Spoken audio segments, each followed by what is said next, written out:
Hi ಎಲ್ಲರಿಗೂ ನಮಸ್ಕಾರ. Welcome back to my channel show creations.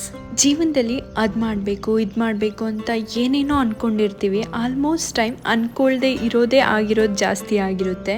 ಸದ್ಯಕ್ಕೆ ನಾನಿಲ್ಲಿ ಅಂದ್ಕೊಳ್ತಿದ್ದೀನಿ, ಅದೇನೇ ಆಗಲಿ ಇವತ್ತು 108 ಬಾರಿ ಹನುಮಾನ್ ಚಾಲೀಸ ಪಠನೆ ಮಾಡೋಣ ಅಂತ. ಮೊದಲನೇ ಸಾರಿಗೆ ನಾನು ಹನುಮಾನ್ ಚಾಲೀಸ್ನ ನನ್ನ ಒಂದು ಡೈರಿ ಏನಿದೆ, ಸೊ ನಾನು ಈ ಡೈರಿಯಲ್ಲಿ ಬರ್ಕೊಳ್ತಾ ಇದ್ದೆ. ಜಗತ್ತಲ್ಲಿ ಎಲ್ಲ ತೊಂದರೆಗಳಿಗೂ ಪರಿಹಾರ ಇರುತ್ತೆ ಅಂತ ಹೇಳ್ತಾರೆ. ಆ ತೊಂದರೆಗಳಿಗೆ ನಾನು ಕಂಡುಕೊಂಡಂಥ ಪರಿಹಾರನೇ ಹನುಮಾನ್ ಚಾಲೀಸ. ಬ್ರಹ್ಮಾದಿ ದೇವತೆಗಳು, ನಾರದರು, ಸರಸ್ವತಿ ದೇವಿ ಮತ್ತು ಆದಿಶೇಷನು ಸಹ ನಿನ್ನ ಮಹಿಮೆಯನ್ನು ವರ್ಣಿಸಲು ಅಶಕ್ತರಾಗಿದ್ದಾರೆ. ಈಗ ಮೊದಲನೇ ಸತಿ ಹನುಮಾನ್ ಚಾಲೀಸ ಕ್ಲೀನಾಗಿ ಬುಕ್ಕಲ್ಲಿ ಬರಿತಾ ಒಂದೊಂದು ಪದಗಳ ಅರ್ಥನೂ ಕೂಡ ತಿಳ್ಕೊಂಡಾಗಿದೆ. ಯಾವಾಗಲೂ ಹನುಮಾನ್ ಚಾಲೀಸ ಕೇಳ್ತಾ ಇದ್ದಿದ್ದಷ್ಟೇ ಅರ್ಥ ತಿಳ್ಕೊಂಡಿದ್ದು ಇದೇ ಮೊದಲನೇ ಸತಿ ಆಗಿತ್ತು. ಜೈ ಹನುಮಾನ್ ಸಂಗಡ ಜೈ ಕಪೀಶ್ವರ ಗೌಜಾವ ರಾಮದೂತ ಅದುರಿತ ಬಲಧಾಮ ಅಂಜನಿ ಪುತ್ರ ಪವನಸುತನು ಮಹಾವೀರ ವಿಕ್ರಮ. ಓ ಮೈ ಗಾಡ್, ಸ್ಟಾರ್ಟಿಂಗಲ್ಲಿ ಓದಿದಾಗ ಸ್ವಲ್ಪ ಪ್ರೊನೌನ್ಸಿಯೇಷನ್ ಇಲ್ಲ, ಸ್ವಲ್ಪ ಎಸ್. Let's go for time lapse ನಾವು. ವಿಡಿಯೋ ತುಂಬ ಉದ್ದ ಆಗುತ್ತೆ ಅನ್ನೋ ಕಾರಣಕ್ಕೆ ಟೈಮ್ ಲ್ಯಾಪ್ಸಲ್ಲಿ ಶೂಟ್ ಮಾಡಿದ್ದೀನಿ. ಆ್ಯಂಡ್ ಹನುಮಾನ್ ಚಾಲೀಸ ಎಷ್ಟು ಸಾರಿ ಪಠಿಸ್ತಿದ್ದೀನಿ ಅನ್ನೋ ಕೌಂಟ್ ಕೂಡ ಪಕ್ಕದ ಸ್ಕ್ರೀನಲ್ಲೇ ಶೇರ್ ಮಾಡ್ತಿದ್ದೀನಿ. 10 ಸತಿ ಪಠಿಸಾಗಿದೆ. ಸೊ ಇವಾಗ ನಾನು ಸ್ವಲ್ಪ ರೆಸ್ಟ್ ತಗೋಬೇಕು ಅಂತ ಅಂದ್ಕೊಂಡಿದ್ದೀನಿ. ಸ್ವಲ್ಪ ಎನರ್ಜಿ ಬ್ಯಾಟ್ರಿ ಚಾರ್ಜ್ ಮಾಡಿ let's start again. Hi Josh, hi energy. ಮತ್ತೆ ಶುರು ಮಾಡ್ಕೊಳ್ಳೋಣ ಬನ್ನಿ. ಇನ್ನು ನನ್ನ ಎಕ್ಸ್ಪೀರಿಯನ್ಸ್ ಹೇಳಬೇಕಂದ್ರೆ ಇನ್ನು ಆಲ್ಮೋಸ್ಟ್ ಒಂದು 2 ಅವರಲ್ಲಿ ಮುಗಿಸ್ತೀನಿ ಅಂತ ಅಂದ್ಕೊಂಡಿದ್ದೆ 108 ಟೈಮ್ಸ್. ಮಧ್ಯಾಹ್ನ 12 ಗಂಟೆಗೆ ಶುರು ಮಾಡಿದೆ. ಸ್ಟಾರ್ಟಿಂಗ್ ಒಂದು 10 ಟೈಮ್ಸಲ್ಲಿ ನನ್ನ ಎಲ್ಲ ಮಿಸ್ಟೇಕ್ಸ್ ಪ್ರೊನೌನ್ಸಿಯೇಷನ್ ಸರಿ ಮಾಡಿಕೊಂಡೆ. ಮೇನ್ ಥಿಂಗ್ ಹನುಮಾನ್ ಚಾಲೀಸ ಪಠಿಸೋಕ್ಕೆ ಬೇಕಾಗಿರೋದು ಫೋಕಸ್. ಸ್ವಲ್ಪ ಫೋಕಸ್ ಆ ಕಡೆ ಈ ಕಡೆ ಹೋದರೂ ವರ್ಡ್ಸ್ ಟೋಟಲಿ ಎಲ್ಲ ಮಿಸ್ಟೇಕ್ಸ್ ಆಗ್ತಾ ಬರುತ್ತೆ. ಚಾಲೀಸನ ಸಂಕಲ್ಪ ಮಾಡಿ ಬ್ರೇಕ್ ತೊಗೊಂಡಿದ್ದೆ.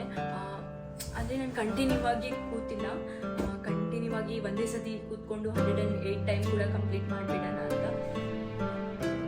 I don't have that much energy. So ನಾನು ಬ್ರೇಕ್ ತೊಗೊಳ್ತಾ ಇದ್ದೀನಿ. ಲಂಚ್ ಕೂಡ ಮಾಡ್ಕೊಂಡು ಬಂದೆ ಗ್ಯಾಪಲ್ಲಿ. ನೀರು ಕೂಡ ಕಂಪ್ಲೀಟ್ ಮಾಡೋ ಟಾರ್ಗೆಟಲ್ಲಿ ಕೂಡ ಇದ್ದೀನಿ. ಸೊ ಇದೆಲ್ಲ ಮಾಡ್ತಾನೆ ನಾನು ಹನುಮಾನ್ ಚಾಲೀಸ ಜಪಿಸ್ತಿದ್ದೀನಿ. ತುಂಬ ಎನರ್ಜಿ ಕೂಡ ಸಿಗ್ತಿದೆ. ಮೇನ್ಲಿ ಇದರಲ್ಲಿ ಸಿಗ್ತಿರುವಂಥ ಫೋಕಸ್ ನೆಕ್ಸ್ಟ್ ಲೆವೆಲ್ ಆಗಿದೆ. ಎಲ್ಲೂ ಆ ಮೈಂಡ್ ಸೆಟ್ ಇಲ್ಲ, ಜಸ್ಟ್ ಇಲ್ಲಿ ಮಾತ್ರ ಇದೆ. ಸೊ ಆಫ್ಟರ್ 21 ಟೈಮ್ಸ್ ಆದಮೇಲೆ ಮತ್ತೆ ಕಂಟಿನ್ಯೂ ಮಾಡ್ತಾ ಇದ್ದೀನಿ.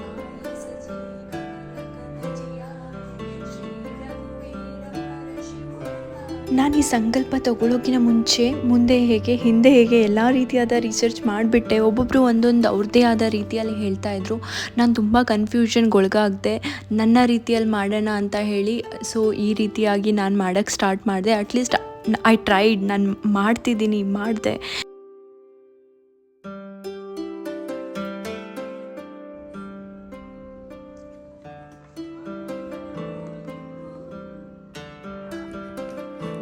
ಟೈಮ್ಸ್ ಕಂಪ್ಲೀಟ್ ಮಾಡಿದ್ದೀನಿ. ಯೂಶಲಿ 10 ಟೈಮ್ಸ್ ಕಂಪ್ಲೀಟ್ ಮಾಡಿ ಬ್ರೇಕ್ ತೊಗೊಳ್ತಾ ಇದ್ದೀನಿ. ಈಗ ಆಲ್ಮೋಸ್ಟ್ 10 ಟೈಮ್ಸ್ ಆಗಿದೆ, ಮೀನ್ಸ್ 30 ಟೈಮ್ಸ್ ಆಗಿದೆ.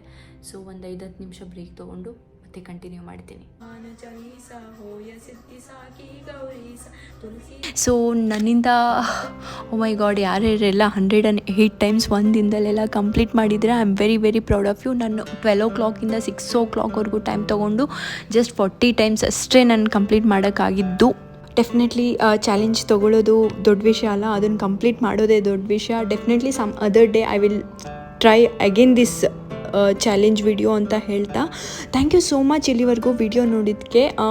ಚಾಲೆಂಜ್ ತೊಗೊಂಡು ಕಂಪ್ಲೀಟ್ ಮಾಡಿಲ್ಲ ಅಂತ ಸ್ವಲ್ಪ ಬೇಜಾರಾಗ್ತಿದೆ, ಬಟ್ ದಟ್ಸ್ ಓಕೆ. ಇನ್ನೂ ಒಂದಿನ ಇದೆ ನಮಗೋಸ್ಕರ ಅಂತ ಆ ಹೋಪಲ್ಲಿ ನಾನು ಈ ಚಾಲೆಂಜ್ನ ಗಿವ್ ಅಪ್ ಮಾಡ್ತಾಯಿದ್ದೀನಿ. Thank you so much. Bye.